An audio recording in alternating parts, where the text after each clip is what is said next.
കേരളീയരുടെ ഇഷ്ടപ്പെട്ട പാവയ്ക്ക പച്ചടിയാണ് ഇന്നത്തെ എൻ്റെ റെസിപ്പി. ചാനലിലേക്ക് എല്ലാവർക്കും സ്വാഗതം.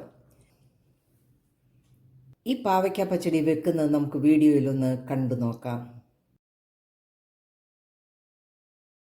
പാവയ്ക്ക പച്ചടി ഉണ്ടാക്കുന്നതിന് ഞാൻ ഒരു പാവയ്ക്ക കനം കുറച്ച് ചെറുതായിട്ട് അരിഞ്ഞു വെച്ചിരിക്കുകയാണ്. നമുക്കിത് വാർത്തെടുക്കാനുള്ളതാണ്. ഈ പാത്രത്തിലേക്ക് പാവയ്ക്ക ഇട്ട് കൊടുക്കാം. ഇതിലേക്കൊരു കുറച്ച് ഉപ്പിട്ട് കൊടുക്കാം. ഒരു 1/2 ടീസ്പൂൺ, ഒരു 1/4 ഭാഗം സവാള ഒന്ന് അരിഞ്ഞത് ചെറുതായിട്ട് അരിഞ്ഞത് ഇട്ട് കൊടുക്കാം. ഒരു 2 പച്ചമുളക് കീറിയതും കൂടി ഇട്ട് കൊടുക്കാം.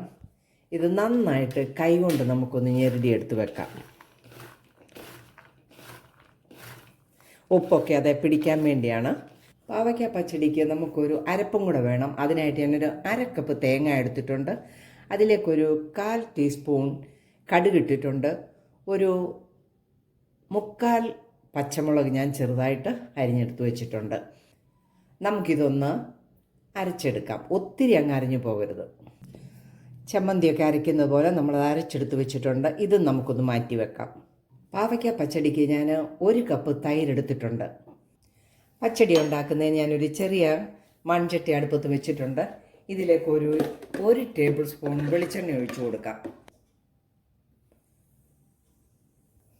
എണ്ണ നന്നായിട്ട് ചൂടായിട്ടുണ്ട്. ഇതിലേക്ക് 1/2 ടീസ്പൂൺ കടുകും കൂടി ഇട്ട് കൊടുക്കാം. കടുക് നന്നായിട്ട് പൊട്ടിയിട്ടുണ്ട്. ഇതിലേക്ക് 1 നുള്ളു ഉലുവയും കൂടി ഇട്ട് കൊടുക്കാം.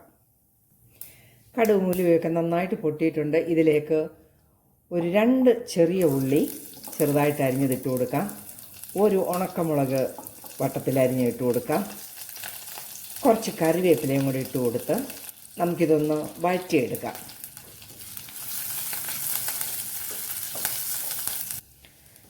ഉള്ളിയും കറിവേപ്പിലയും മുളകും എല്ലാം നന്നായിട്ട് വറുത്ത് വന്നിട്ടുണ്ട്. ഇതിലേക്ക് നമുക്ക് അരച്ചെടുത്തിരുന്ന ഈ അരപ്പിട്ട് കൊടുക്കാം. നന്നായിട്ടൊന്ന് ചൂടാക്കിയെടുക്കാം. ഒത്തിരി തിളച്ചൊന്നും പോകരുത്, നല്ലപോലെ ഒന്ന് ചൂടായാൽ മതി.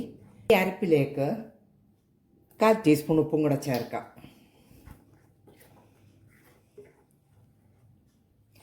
അരപ്പ് നല്ലപോലെ ചൂടായിട്ടുണ്ട്. ഇതിലേക്ക് നമുക്ക് 1 കപ്പ് തൈരും കൂടി ഒഴിച്ചു കൊടുക്കാം. ഇനി ചൂടാക്കേണ്ട, നമുക്ക് ഫ്ലെയിം ഓഫ് ചെയ്ത് കൊടുക്കാം.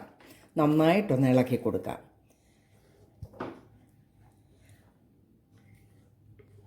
പച്ചടിയുടെ അരപ്പും തൈരും എല്ലാം റെഡി ആയിട്ടുണ്ട്. ഇനി നമുക്ക് പാവയ്ക്കായും കൂടെ റെഡിയാക്കണം.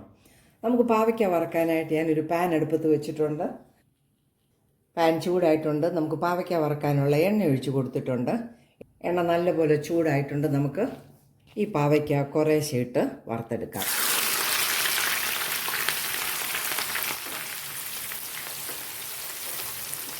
അല്ലാതെ പാവയ്ക്ക ആദ്യം വറുത്ത് വെക്കരുത്. നമുക്കിതൊന്ന് മൊരിഞ്ഞെടുക്കാം.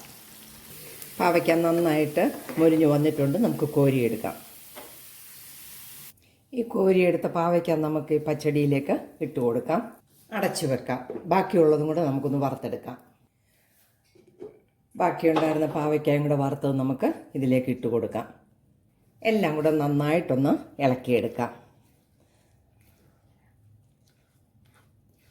ഇനി നമുക്ക് ഒന്നും കൂടി ഒന്ന് ചൂടാക്കിയെടുക്കാം.